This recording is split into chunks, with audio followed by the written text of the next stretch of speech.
সমাজে এটাকে যাতে প্রতিষ্ঠিত করতে পারি, সেটাই হলো ইসলাম।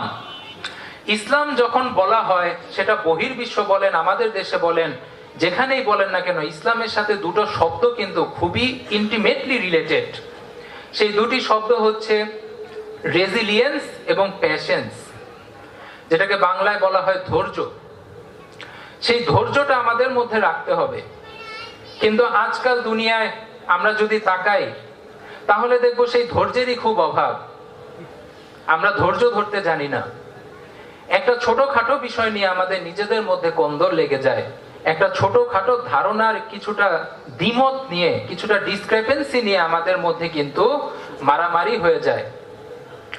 ইসলামের কোন সময় কিন্তু একজন ইনোসেন্সের হত্যা কোনোদিন ইসলাম সাপোর্ট করে না।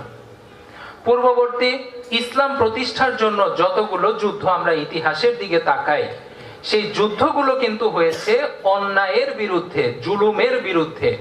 কোন রাজ্যে যখন একটি জুলুম শাসক ছিল, পারসিকিউটর ছিল, তখন সেইখানে ইসলাম প্রতিষ্ঠার জন্য কিন্তু সেই ইসলামের শাসকগণ সেখানে গিয়েছে, যুদ্ধ করেছে।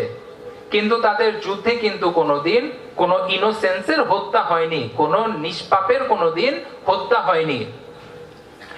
একজন মানুষ যখনই আমরা ছোটখাটো বিষয় নিয়ে আমরা যদি একজন মানুষের উপর হাত উঠিয়ে ফেলি, একজন মানুষকে হত্যা পর্যন্ত করে ফেলি, আমরা কখনোই বলতে পারবো না যে আমরা একজন মুসলমান, কারণ মুসলমান কোনোদিন সেটাকে বলে না।